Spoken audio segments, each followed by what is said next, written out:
everybody. Welcome to the Right or Die Show. I'm your host, Randi-lee. On the show, we interview other writers and we talk about mental health from their personal journeys. If you have not already hit that like and subscribe button, go ahead, do that now so that you never miss an episode. So I hear that my guest is up with us bright and early. We were just discussing that he's a few hours behind me, but we are super excited that you have decided to wake up early and join us. I'm happy to be here. Thank you so much. And our guest's name is Thomas Brown. So tell us a little bit about who Thomas Brown is. How to slice this pie. I would say that I'm a mental health advocate, an artist, an author, and also a big promoter of the importance of self-awareness, especially in the realm of mental health. I just recently wrote a book about called 2012, A Bicycle Odyssey, a 7,000-mile bicycle journey for suicide awareness and the healing power of art. That book is based on a bike ride that a friend and I went on for suicide awareness. We started at we rode our bikes across the country, and it's not 3,000 miles from coast to coast here in the States. So we just know that we did not do a straight line. We did a giant W. I'm glad you said that because, to be completely honest, I am geographically inept, and I would just assume it's a straight line. No, it's about 3,000 miles, give or take, from coast to coast, and if depending on if the straight line is, parallel or if you're doing an angle. We started at the northern edge of the Golden Gate Bridge in San Francisco, and we ended at the Art Retreat Center of the Chapel of Sacred Mirrors by artists Alex and Allison Gray. Alex and Allison Gray are visionary artists. All of their work is pretty much inspired by psychedelic journeys that they've been on in their life. So there's some older hippies. Beautiful works of art, though. Oh, that's good. I'm not quite hippie age, so I'm good. I think it's more of a state of mind, but if you saw these two, you'd be like, all right, I get it. They're hippies that wear all black. They're all of their colors in their paintings, not in their wardrobe. Oh, see, I like black in my wardrobe. Actually, I've kind of branched out a little bit. I don't have just color or don't have just black anymore in my wardrobe. It used to just be black. Lots of black. I don't like thinking about clothes. Like I've flirted with the idea of there's this one flannel that I have of just buying 7 of them. And that's what I wear. I am wearing a romper today so that I did not have to decide on both shirts and pants. And I have 3 rompers of the same thing in 3 different colors. So do it. All right. I give you permission. Awesome. You like it? I mean, just get it in all the colors. Isn't that there's a TikTok like that? I just don't want to worry about it. And I'm a kind of a big nerd, and I collect action figures on the side, and Nice. on the side, I don't even know what that means. And I just if I came in as an action figure, this is probably the outfit that I'd be wearing. Oh, I like it. Yeah, I'd be in a romper with pockets. Always in pockets. Right on. The ladies out there, they understand that when you find a romper or a dress or even pants with functional pockets, when you find an outfit with pockets, it's a big deal. I just had this conversation with a coworker yesterday. There you go, because it really is a big deal. All right, it's a big deal. Hoozle. Let's talk mental health. Now, obviously, you did this giant bike ride, all about suicide awareness and mental health. Any particular reason what prompted you to go and do that? I lost my brother Mark Brown in 2001 to suicide. He was 6 years older than me. I was roughly around 24, and I would say that Mark's suicide wasn't the thing that sent me into a a tailspin. I was already in my own tailspin, lacking self-awareness, so had no confidence in myself, zero empathy in myself, and I was just a bit lost, to say the least. Mark's suicide was kind of the final drop in the bucket. I had always been open to expressing my feelings, and even if that meant crying, and I did have a group of friends around me that were okay with that. It didn't scare them off. That was a good thing about our relationship with all of them, but Mhm. we weren't really the healthiest people in as individuals Mm. or each other. But even though I was able to like express my emotions, I couldn't come out and say like, "Oh, I'm depressed and I might need like more help than what my friends can provide." So it took Ah. me probably about 6 years. I battled with my grief. I did a lot of fun and amazing things during that time, but most of it was spent in despair. I um I was in a really bad relationship that I should have, only been in for about maybe 6 months, but I'd found myself in it for a few years at this point, and Mm. I just realized that I needed to some professional help, so I found my way into my, counselor's office by the name of Kim Evans, and she really, tore the onion of my consciousness apart, and, we went through layer of what I like to call micro traumas, because Yes. outside of, like, the trauma of losing somebody you love to suicide, I would like to, most of like my major traumas in my early adulthood was more akin to like somebody seeing a train wreck in a dumpster fire at a fecal factory and Oh being, my god. I'm gonna The like imagery I'm getting right now. I'm going to strip down to my birthday suit and streak through that and then be upset that I'm injured and burnt and cut. Uh, but I would say like the micro traumas are just kind of like the really subtle things that happen when we're growing up, like in our formative years, and just like with family dynamics. My family, I love my my family's the sweetest people on the planet. I never wanted for much. I had food on the table, clothing on my back, and shelter above my head, a roof above my head. But my parents are simple people from simple times, and when I say simple times, I'm talking more about like technological advances and Mm. technological, you know Yeah. what I mean? And they Yeah. come from like a small town in Kansas, and so when they started a family in Phoenix, Arizona, um just when like technology was like really starting to like blow up, I would say like my brother and I are like the last generation of people to grow up without the internet. Like I was a senior in high Mm. school when the internet became a thing.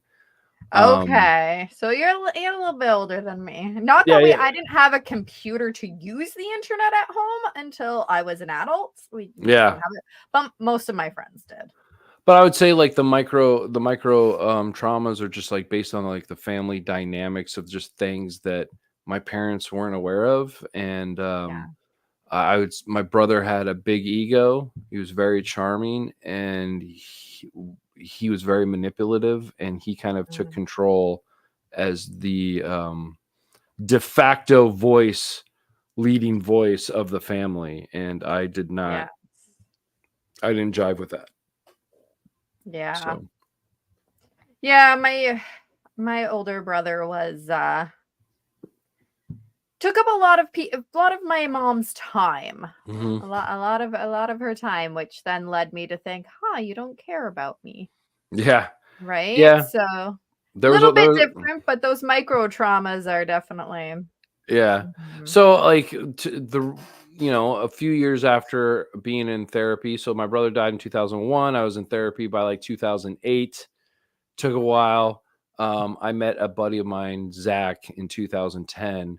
I was working at a park, an after school program that my brother worked at before he died, and Zach comes walking in to cover a shift for a fellow employee, and we just hit it off. We started hanging out and chatting.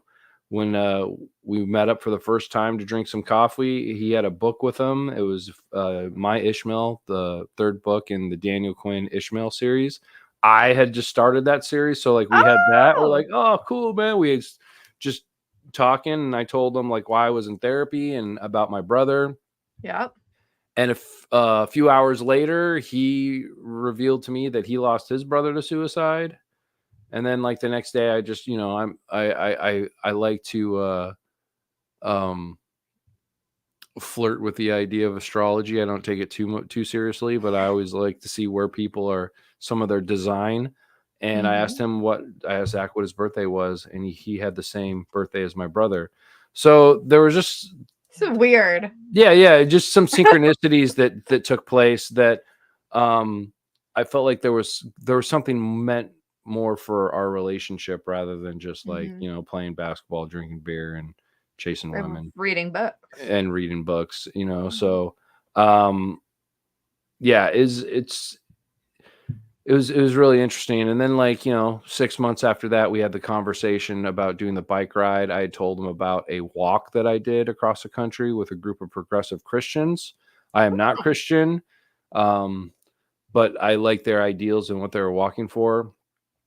So I became part of this film crew and walked with my parents' church from Phoenix to Washington, D.C. And that like really just inspired me. I went back to film school, but this was before therapy too, and I just, remained in this horrible relationship. I was taking the steps to better myself, but I didn't understand myself. I didn't understand, mm. why I was constantly putting myself into these relationships, both intimate and just friend relationships that weren't really doing anything for me. It was more of like me trying to fix people, me not having any boundaries.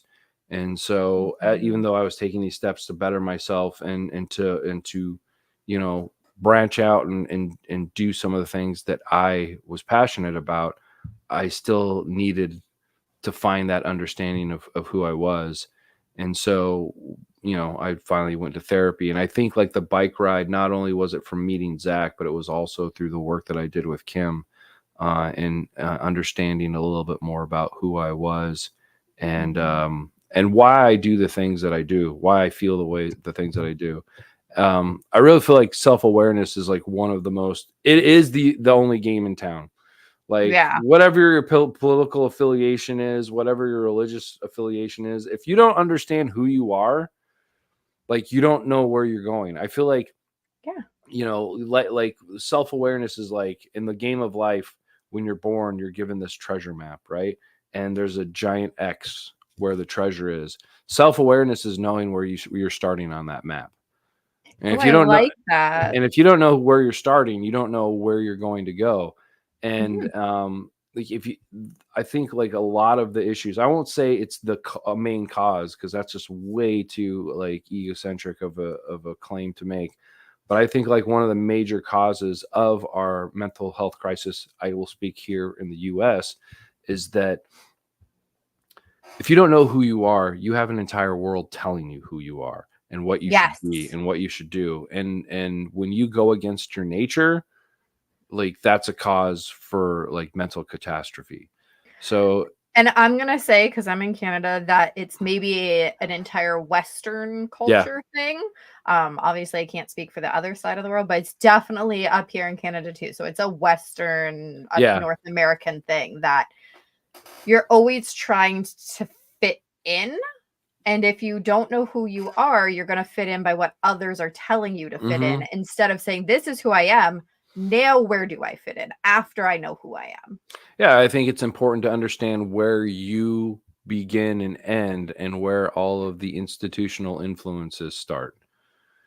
Because Yes. like, I mean, the one thing that we all have in common is that we are human, but we get sucked into the ideologies and isms and So many isms. yeah, and like what is, what is my gender, what is my color, what is my religion, what is my cultural background, what is my uh what is my family's political affiliation, what region of the country, what town do we live in, all of that. And it's just like that isn't who you are. those make up the filtration of your background of where you come from, but that isn't Mhm. who you are. Who you are is something um, only you have the power to reveal. And it's your one true job here. Unfortunately, we've all been tricked into having to pay for our existence rather than seek out our true nature within our existence. Mhm. I actually recently wrote a poem similar to this. It's in my book that's gonna be coming out eventually. Um, thanks. Um, but the basis of it and why I bring it up is because I was thinking about this with my kids quite a while ago. I'd written part of this poem a while ago, but I finally finished it because I was Right like, on. oh, this kind of sucks. Let me revise it. But The anyway, writer's dilemma. right? And it was all about how in school, at a very young age, kindergarten, grade one, they're going, "What do you want to be?" And so the poem's like, "Oh, I want to be happy." No, that's not the question. What do you want to be when you grow up? Oh, I want to be me. No, that's not the question, right? And it's like from a young age, they're trying to fit you already into these boxes Yeah. Yeah. without you figuring out who you are, and being happy and being who you are and content with yourself isn't an answer in these school questions. hmm I try to like also like I think like some of the issues that I have with the wellness space, even though talking about mental health and understanding who you are on a fundamental level is kind of like part of the wellness space. I think it's always important. What I'm about to say, I think is always important to bring up, especially for people that are in survival mode and not thriving mode, is that it's a point of privilege to be able to have these conversations. It's a point of privilege to be able to have the space and time to come to this like awareness. So a lot of people in the wellness space will say like, "Oh, it's just a choice. You just have to make the decision." And yeah, to a degree, there's truth behind that statement, but the Yeah. fine print is like the journey that you have to go on before you realize you can make Hmm. that choice. And the journey could take a long time. Right. I'm So I'm still working on that yeah, one. yeah. Oh, and that's another thing like about self-awareness is that like there's no finish line. Like you're Hmm. constantly like discovering new things about yourself with each new experience. So Yeah. and self-awareness is not just like who am I and who do I want to be. Self-awareness is like, man, why is my chest tight right now? Man, Hmm. why my palms sweaty? I Self-awareness got is being such a aware of your body and how it's responding to your mental state. Exactly. I got such a big compliment the other day. I was at so she's a massage therapist and she practices Feldenkrais and whatever. So she's kind of like, okay, this is why your back is hurting because when you're walking, you're doing this or that, right? So she's helping me fix how I walk. Right on. Yep, I'm in my 30s and I don't know how to walk properly. That's a thing. Same thing. Um, I'm 47, 46, and I've already had back surgery. Right? There you go. There you go. So she's showing me and she's like, wow, you got that like really fast. You have a lot of body awareness. And I was like, Mhm. oh, thank you. And all I'm thinking is, it took a long time to get there. Yeah, yeah, it totally does. I mean, because you know, self-awareness is like any other skill set. Some people are born with a great ability to communicate through words or music or whatever. Some people are born with a great talent to like pick up the guitar. They're born with an innate ability to throw or throw a ball, whatever shape the ball is. Some people are born with like great strength, physical strength. Other people have to work to get that. And I think some people are born with a great sense of self. I was not one of those people. I didn't even start the journey until I was 30. And so for most of us, we find our way on this journey of self discovery through usually two paths. The first one is you suffer a trauma. Something really traumatic happens to you, and at some point you find yourself into either a yoga class or therapy or both. Yeah. And then you Love me go on some yoga and then you go and on this journey. therapy. The other path is, man, I need a humanities course for this credit. I need a humanities credit for the degree that I'm going for. And you're like, oh, I just want something easy. So you pick like mythology or some Eastern philosophy class. Yep. And then you're like, oh, wait, like, who am I? What am I about? So imagine if there was a class in school that was only really graded on your participation, but was really about you discovering yourself, just like we have mathematics Mhm. and writing and science and all of that. That there was like a class, like as soon as like you're like in kindergarten, that like teaches you the different methods, teaches you different forms of meditation, um, Yes. teaches you how to express yourself through like art and creativity, and really like sets you on this journey so that by the time you're a senior in high school, you can answer that question, what do I want to do with my life, with a little bit more clarity. And Mhm. I've often, I had my time period, especially in my early 20s before my brother died, and then it was it launched after my brother's death, so of being part of the tinfoil hat brigade. So I always used to like, well, why aren't we being educated? Why aren't we being empowered? Is it some nefarious plot? But the older I've become, I think like, no, I think it's just negligence. I think Mhm. I think like people in places of power are are still they're trying to figure it out as they're going, and a lot of them Yeah. are just putting themselves in positions of power for the sake of power, while there are other people that are there because they really do care. But either way, both of uh those places of being in power, I think like they're still just trying to figure out. They're still Yeah. like trying to understand themselves in their place in the cog and the machine, and they don't really have the answers either. Right? Yeah. Those answers are always just a little bit out of reach. We're smart Um, enough to know how to like press all the buttons, but like we don't have any like true wizards and sorcerers in our society that can enlighten us to a yeah. true higher state of consciousness and understanding. There's people that sell that, but they're full of shit Yeah. too. Would it be cool if you were just like, bippity boppity, you got this? Yeah, yeah. I wish. Keep at Okay, it, and you may get this. Is more of the. right?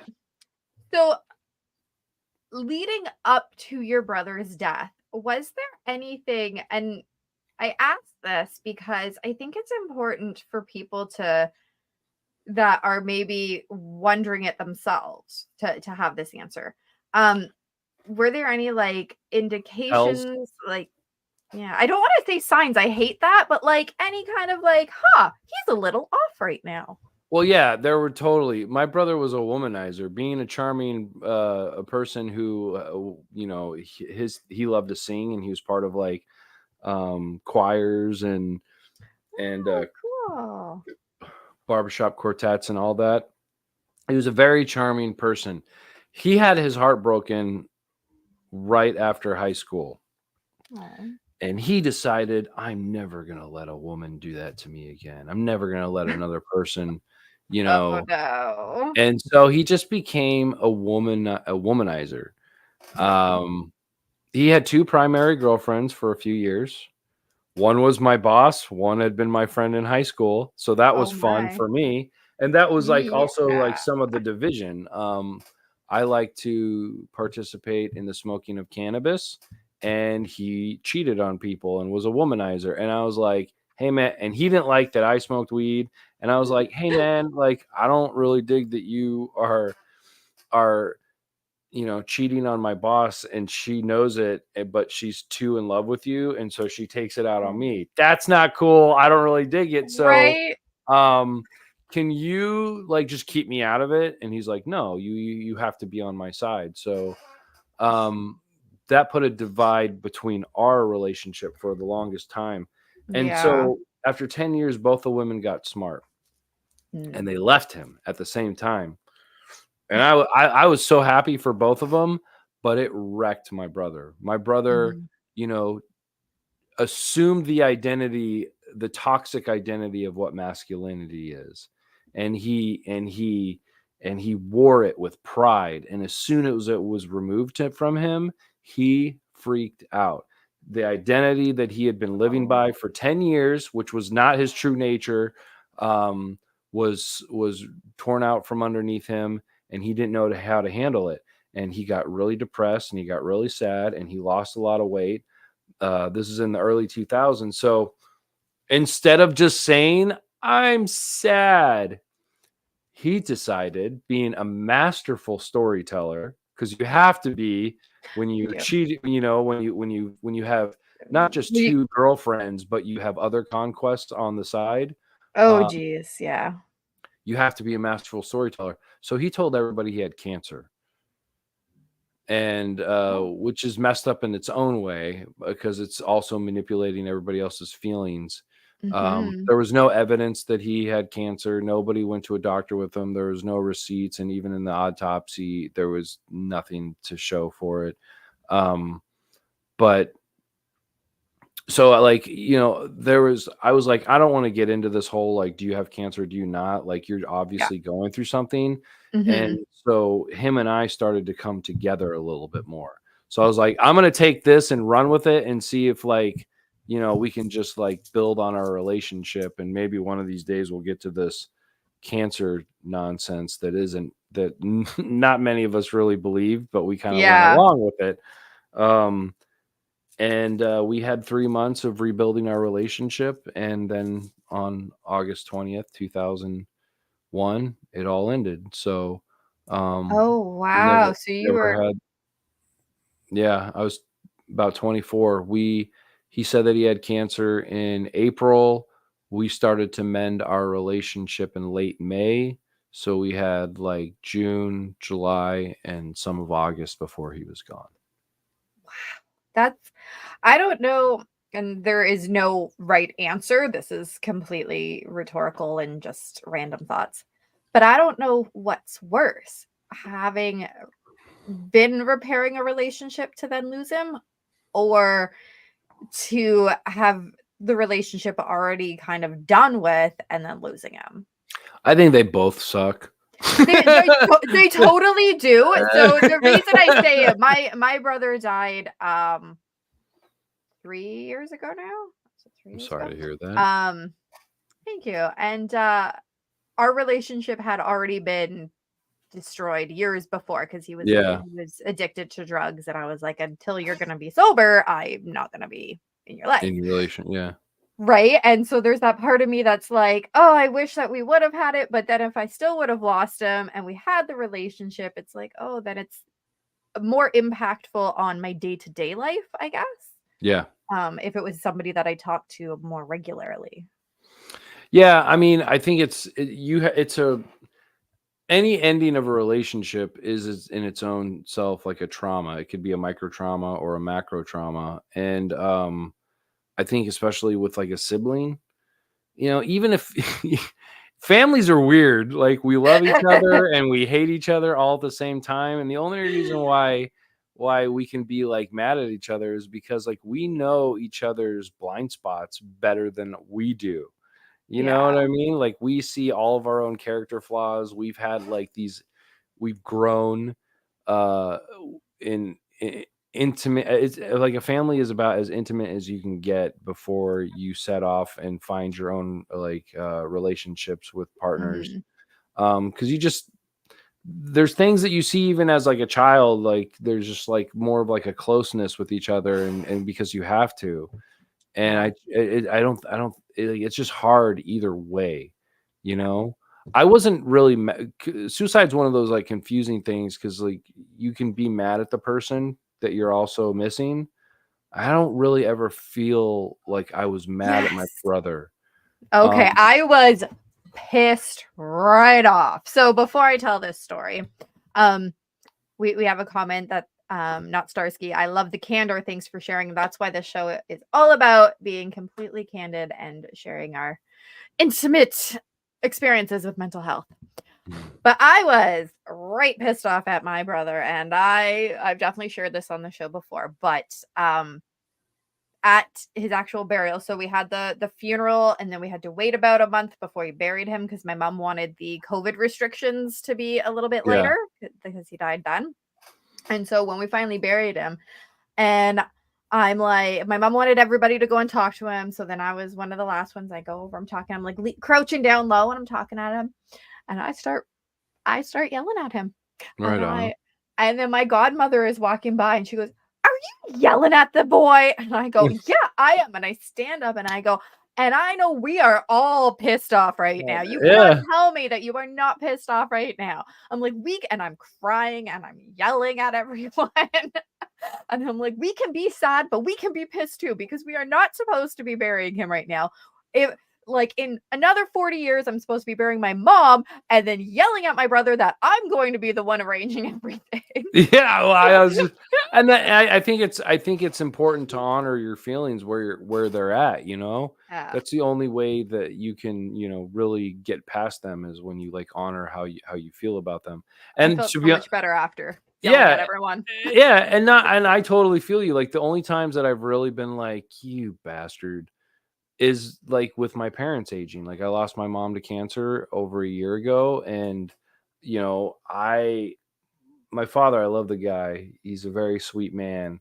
Um, he's got a little bit of like Forrest Gump vibe going on. He's just like a less traveled Forrest Gump. So um, he didn't know how to like handle my mom's illness. So I was like the one that like was like there with her, like going to Yeah. doctor's appointments, being her advocate.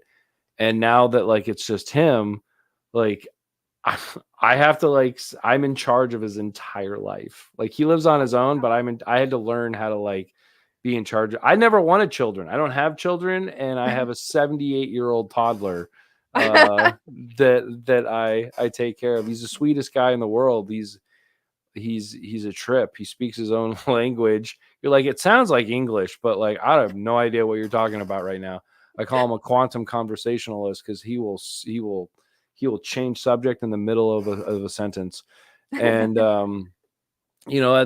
think that's a thing that's like the rough, like it was just Mark and I don't have any other siblings, so Yeah. like having to like navigate the things that happen in life with my remaining family is just like it's difficult. But the one thing that there were so many things that I learned from the bike ride.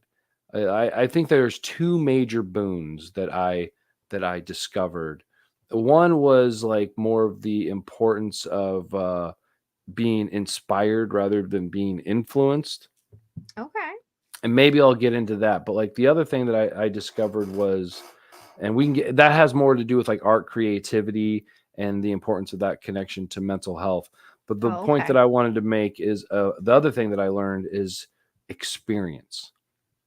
Mm. Our when we go through an experience, our egos have no, it can't not apply a emotional like construct to it. Like this is either a Mhm. really good experience or this is a bad experience. Like our egos just can't, it has to be like one or the other.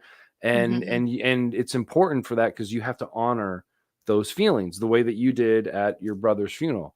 You can't just like push it down Mhm. and be like, "Oh, I need to I that's not going to affect me." But once you have like the space where you can step away, you've expressed your emotions, you felt your emotions, you could step away.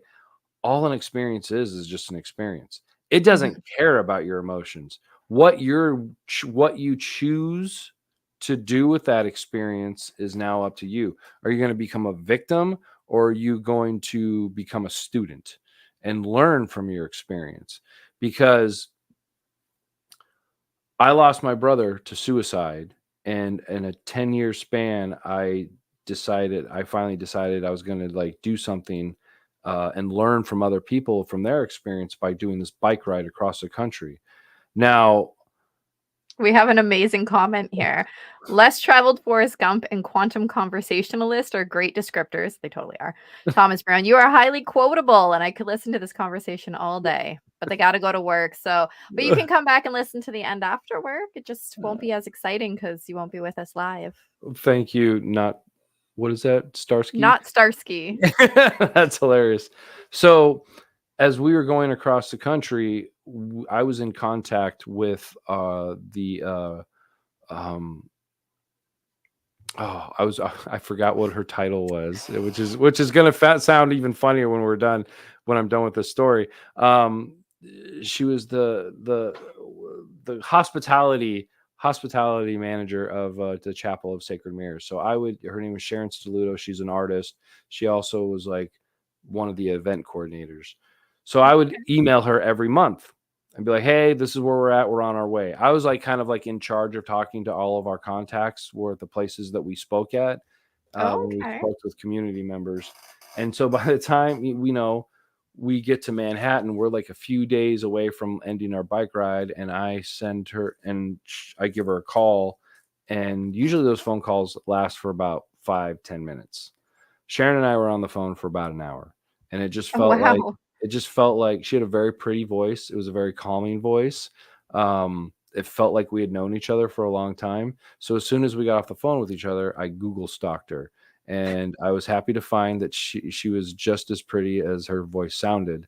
Um, so long story short, Sharon lives with me here in Phoenix, Arizona. We started dating November 27th of 2012. A few months after I got home, I flew back to New York and started courting her.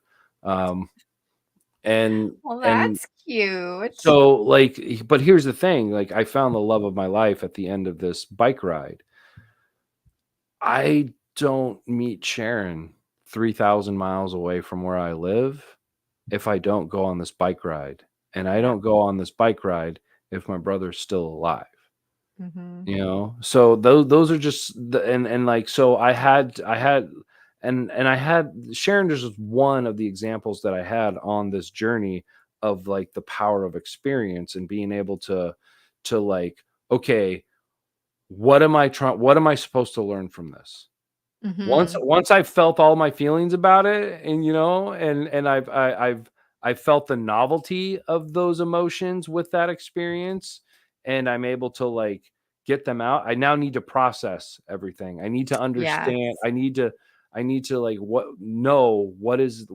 how do I grow from this? How do I learn what am I supposed what's the lesson I'm supposed to learn, and how do I grow from this to become a better person tomorrow than I am today? And Mhm. so like just Sharon is a living embodiment of that like idea of the importance of being able to step away from like once you felt the emotion, step away and examine the experience and understand it for what it was trying to teach you in this world. Like I see her every single time I look into her eyes. I'm like, it's just wild that like you're not here if he is. And you could Wow. never ask me to trade one for the other. I think you Yeah. just get to a point with experience where like, it just is. Now, what am I supposed to do with it? How am I Mm-hmm. supposed to grow from it? So, That is so wild. yeah. Yeah. I actually, when you first started that story, I was like, "Oh my gosh, it's gonna be that you hooked up," and then I totally connected the dots of, "Oh, but it's his brother that brought them together." Yeah. Yeah, it's wild. I put it that way. I put it that your brother connected you, not that Yeah. not trading one for the other or anything, but I like he that. had I a like that hand in it. perspective. Yeah. Yeah. Yeah, totally. So, It's way um sweeter to think that that he helped you come together as opposed to thinking about it as a death way. these two knuckleheads need to be together. I need to start the process. Exactly, exactly, Like, and he's looking now going, "I did that. Yep, yeah, that was my work right there." that was the result of my shockwave. Yeah, yeah. You're welcome. Yeah, I like that perspective.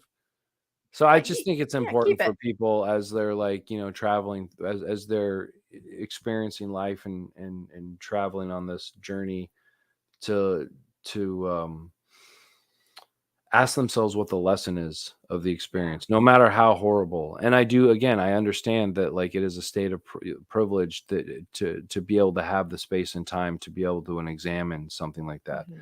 There's a lot of Yeah. people in our society, not only in the Western world but across the globe, that don't have the luxury of being able to process their trauma because it's like a wave that keeps coming, and they just Yeah.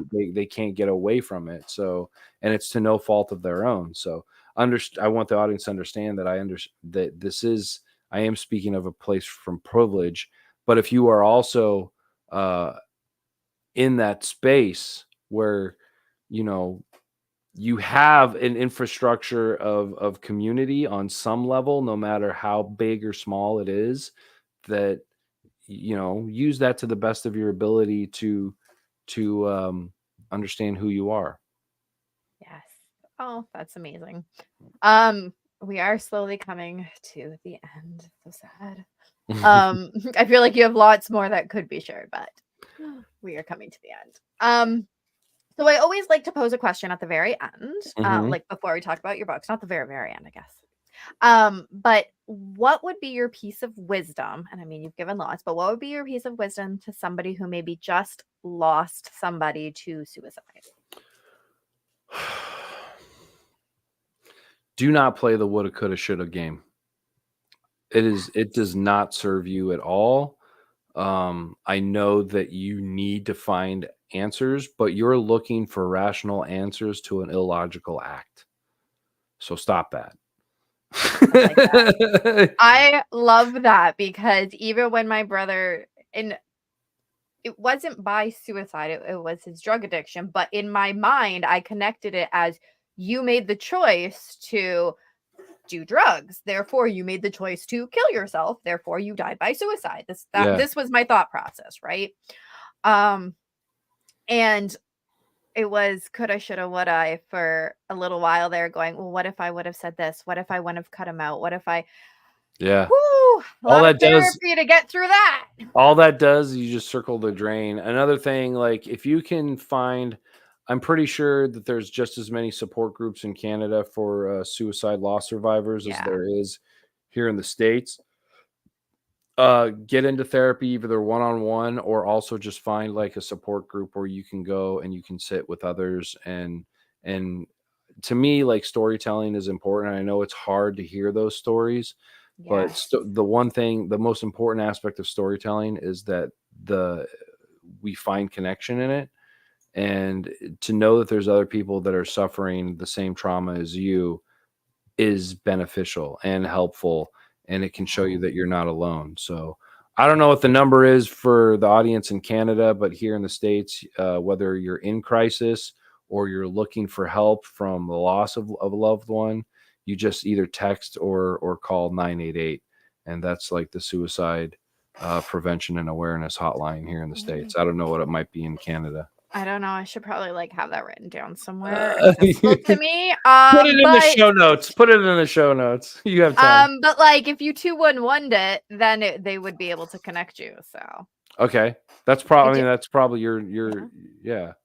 I do got some info, right? We can 211 here. Um, so my brain just kind of reset.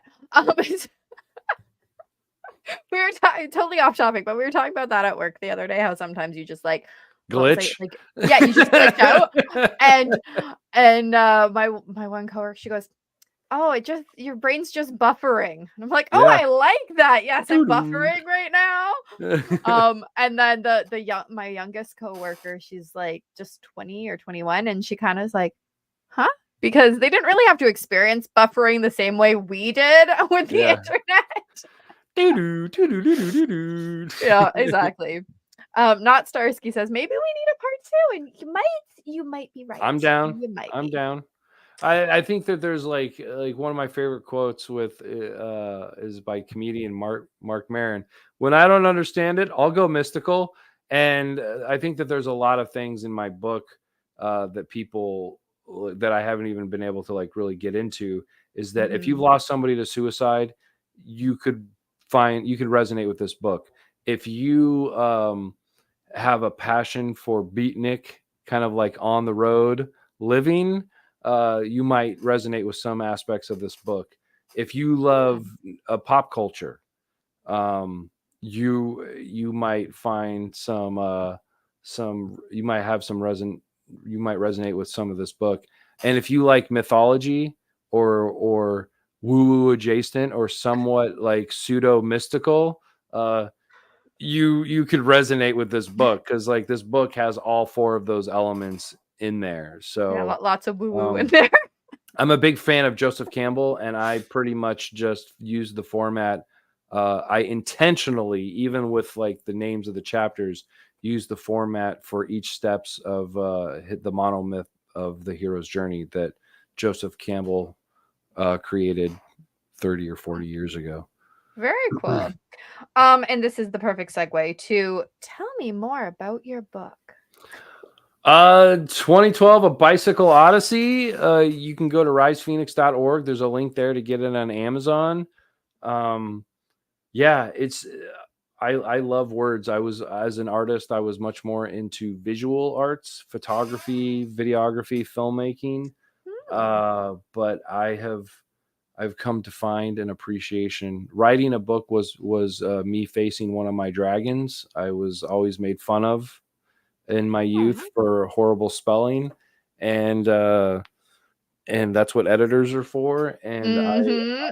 I love the art of writing and putting words together. Um, this was a labor of love. This is the book that I had to write, not the. Or this is a book that I needed to write, not the book that I wanted to write. And now I'm starting to pursue writing the things that I wanted to write. But it's a very personal story. It's very raw and real, and I hope that people, at the very least, can be entertained by it, and at the most, be inspired by it. Because I think it is, you know, and that's something that we could talk about maybe in a part two. Is the other boon that I discovered while on the road is the power of art, creativity, and inspiration, and Yes, how it we helps our didn't mental touch health. on that at all. But if you go to risephoenix.org, that's a website. You can get all the social media stuff there. This is the book Sharon and I designed together. Oh, very cool. I tried to make it, minimalistic. And Mhm. yeah, hopefully there's some quotes. Hopefully I'm just as quotable in my writing as I am in my ranting. I'm sure you probably are. I like that. Um, well, I know you mentioned all the socials are on the website, but what are the socials?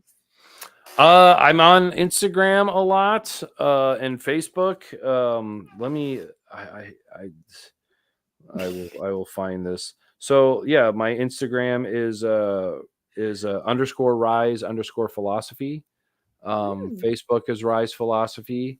Um, I have two podcasts that are on the Rise Frequency channel. You can find Ah. that on Spotify or iTunes. Um, one is a conversational interviews that I don't do as much anymore. Those used to be weekly. I stopped about 2 years ago so I could focus on my book.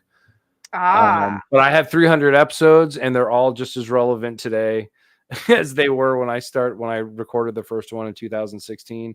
And then there's another Dang. one that I tried to do bi-weekly, but now it's like once a month. But the first one is Inner Monologue. The second one is called Stages, and that's more of an Hmm. audio diary where I just come into this room, I turn on the mic, and whatever I'm feeling in the moment, I talk about for about 20 or 30 minutes, and then I upload it. Um, That's awesome. a lot of that kind of started after 6 months after my mom's death. So it was just like Oh, helps okay. me like process. Yep. So it could be very real. It could be very angry. It could be Yep. sometimes it could be funny. So, um, Never know what you're gonna get. grief can be funny too. Well, yeah, obviously. So, on the funny note of grief, and I haven't told this story yet, I don't think. So this year on my brother's death day, we went to visit the grave. Mhm. My mom and I, because my mom always does, and I'm like, he doesn't hang out at his gravestone, right? Like he's dead, which means he's off It's somewhere doing everywhere. something fun. Like, Yeah. why would you stick around a stone? But Mm. anyway, so we stop at Starbucks on our way, and we go, and my mom brings flowers, and so she cleans up the stone a little bit or whatever. And then there's this really cool crane standing off to the side, and I was like, oh, I need to get a picture of this, because in that poetry book that I mentioned earlier, I put photos of nature. So I was like, oh, I gotta get a photo. I go, Brandon, hold my Starbucks. And I put it down on his thing. And Mhm. my mom just laughed so hard, because it wasn't just that I put it down. Oh no, I literally You said, Brandon, hold hold this. hold this for a second. Hold my Right. And I go coffee. and I take my pictures. I come back. I'm like, thank you. You're so helpful. That's beautiful. That's And beautiful. I it's love just, it, that. as much as he's gone, he's still in our hearts and our minds, right? So it's like, if I can interact with him in whatever way that I can as the little sister, I mean, I'm going to. So Right I on. just, it was funny, and it made my mom laugh too, which is of course a good thing. I love it. That's awesome. I mean, it's important to laugh at these things. When you can get to the point where you can laugh in the face of like a trauma or grief, um, Yeah. like genuinely feel the sadness and despair, but still like, you know, Right. it might scare some people around you, but I think it's also it shows where you are in your journey of Hmm. recovery from it, of healing. Um, if people that don't want to talk about it, like those are people that are not healed by it. If you're able to talk about it openly, it shows where you are either healed or you're healing from it. And if you can laugh at it, well, like you've learned how to not only integrate it, but you've learned how to play with it in a way that's Yes. healthy. So Yes, exactly. So thank you so much for coming on the show. This thank was you. a fantastic conversation. Probably one of the longer interviews, which I'm okay with. Don't worry, I'm okay with it. But yeah, we may have to arrange a part two. I'm totally down. Just hit me up. Let's schedule it. All right. Thank you so much, Randy. I As always, thank you. on the show. This was awesome. Yeah, I didn't mean to cut you off. My No, I'm finger sorry. clicked I'm sorry. first. No, I'm grateful for the opportunity to be able to come on here, share my story, and promote my book. So thank you so much. You're welcome. Right on. As always, thank you so much for the amazing guests that we have on the show. Be sure to check out their links down in the description below. If you want to support the channel, go ahead and check out our merch store. We've got some very cool things on there. That's my favorite. Sorry, I'm busy ending the stigma. But there's some other very cool designs. 10% of the proceeds always goes back to the Canadian Mental Health Association. Be sure to follow us on Facebook at RB Media, because we have some great new shows coming up, and you never want to miss any of those episodes. And remember, the only way to end the stigma of mental health is to speak openly and honestly. Bye.